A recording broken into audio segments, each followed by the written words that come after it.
this next book that I have is another piece of history, kind of intellectual and where intellectual and social history meet up. A fascinating book by a guy who really knows his subject, which in this case is 18th century France. In this case, the very end of the 18th century. And the book is called Mesmerism and the End of the Enlightenment in France by Robert Darnton. Darnton taught at Harvard for a while and Princeton a bit of the time before that. I think now he's the head of Harvard University Library.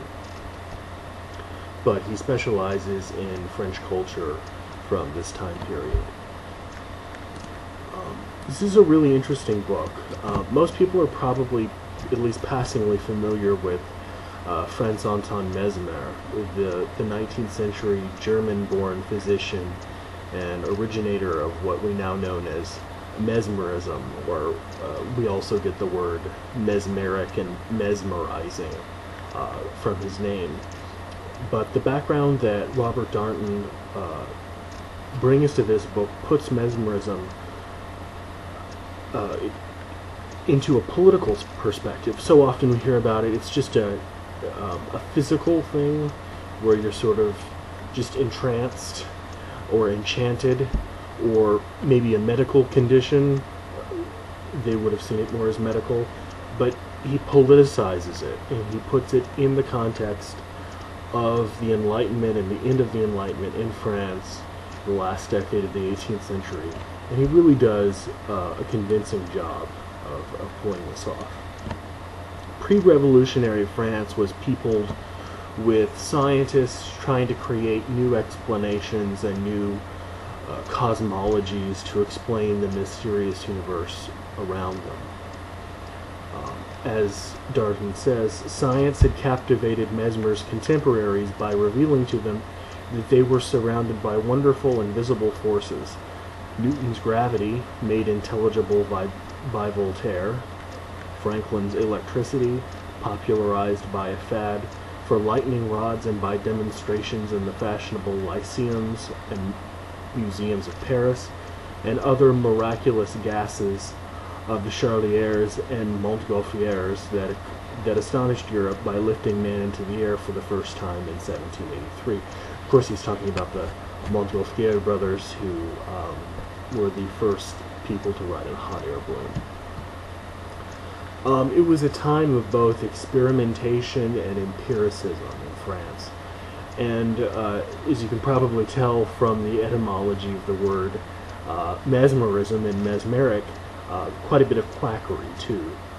Mesmer himself proposed that a superfine fluid pervaded the entire universe, kind of like an ether that physicists thought existed in the 19th century, but that especially pervaded the body.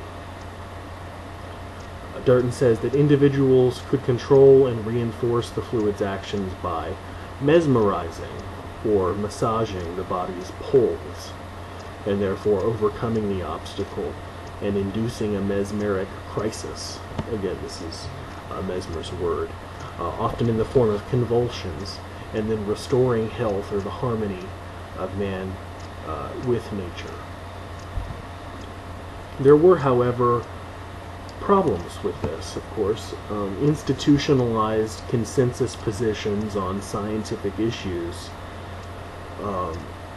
were held, and the literary and medical journals of the time and the professional societies who held them would openly call out Mesmer on his unsubstantiated claims. Mesmer, though, was unconcerned. As he said, "It is to the public that I appeal." He was this sort of populist, democratic, demagogue scientist. The accreditation and approval of official societies meant nothing to him, and he didn't bother seeking it either. Rather, what he wanted to do was to bring his science to the people, and to let it speak for itself, and to accept it or reject it on their own. However, Mesmerists didn't think that mesmerism's power stopped and started with the body.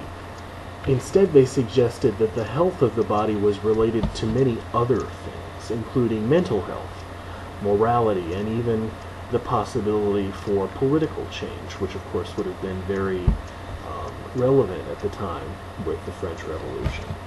Darnton details some of the more important people in Mesmer's inner group and the splitting into factions that eventually occurred among those people.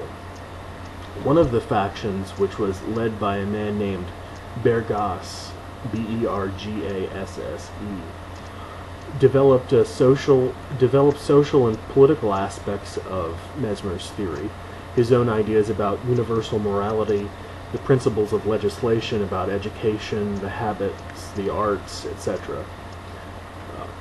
There was another man named Carra, C-A-R-R-A, another one of Mesmer's breakaways from his official doctrine. Carra and his friends, especially Bergasse, dealt with the cosmological side of Mesmerism by extracting a political theory from the obscure, strictly apolitical pontifications of Mesmer. Political theory may be too dignified a term for their distortions of his ideas, Darnton goes on to say, but they themselves considered their theories consistent and reasonable, and the police viewed them as a threat to the state. What was it exactly in Mesmerism that appealed to the radical mentality before the revolution? This is one of the questions that really concerns Darnton throughout the book, and it gets at the heart of the political implications of Mesmerism. The Mesmerists began to think that the professional academic journals and societies that I mentioned earlier had formed a kind of anti-democratic coterie, whose job it was to marginalize legitimate scientists who had valid ideas. In other words, some Mesmerists began to see institutionalized academic professional scientists as a bit of a cabal, a conspiracy group that would enforce scientific lines and scientific explanations, and basically saw them, for lack of a better term, as leading an elitist enterprise. Science had no one right answer, these Mesmerists claimed, and the ridiculing poorly known scientists for their ideas was no better than what Louis XVI was doing. Science and political theory, namely democracy, collided in Mesmerism. Obscure as it sounded, the ideas of Carra and Bergasse took Mesmer to his logical conclusions. Unjust legislation, just like a bad moral disposition, disrupted one's atmosphere, and hence one's health, just as physical causes could produce moral effects, even on a broad scale. By construing Mesmer so liberally, and as some might argue so inaccurately, Carra, Bergasse, and others were able to cast a single net around both the world of science, ethics, and revolutionary politics. As Darnton goes on to say, by injecting a Rousseauist bias into a Mesmerist analysis of the physical and psychological relations among men, Bergasse saw a way to revolutionize France.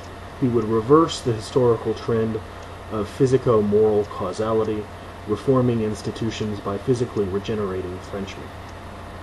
Improved bodies would improve morals, and better morals would eventually produce better political effects. I just happened to read this after finishing George L. Moss's book, Confronting the Nation, Western and Jewish Nationalism, which I plan to review very soon, which has a few chapters that discuss fascism and its relationship to nationalism. And in one of those chapters, Moss pinpoints the French Revolution as the historical event that allows movements like fascism to eventually develop, especially with the mass mobilization of politics, which would become so important at the beginning of the 20th century. You can't have fascism without the mass mobilization of people. Although Darnton never explicitly suggests this, his book seems to be solid evidence of Moss's thesis. Mesmer choosing to ignore scientific consensus and say, "I wish only to convince the public," his conspiratorial view about scientists trying to crush and demolish him, and the collusion of science and politics, especially more race-related science as we get on into the 19th century with people like Arthur Gobineau, all have strong lines of continuity with what we can later call fascism. For anyone interested in how science, ideology, and politics can all become so easily and terribly entangled, I found Moss's book to be a wonderful case study. And like I said, again, I'll be reviewing that book very soon. But it's just as good for those interested in the more pedestrian history of the sociology or the cultural history of science. Darnton's background in 18th century European, especially French, history was essential for building the picture that he does and for building the conclusions that he so convincingly reaches. For those interested in something along the same lines but a bit more popular, I recommend Darnton's The Great Cat Massacre, which I will also eventually review. The Great Cat Massacre is a wonderful and equally insightful collection of essays on early modern French culture and literary themes. It doesn't restrict itself to the Enlightenment. It has essays on many other topics. It's not nearly so focused in on one subject as this book is. But if you're looking for a cultural, social history of mesmerism, and especially how science can get so caught up with politics and political ideas, especially in a revolutionary environment, this is a wonderful book. Mesmerism and the End of the Enlightenment in France by Robert Darnton.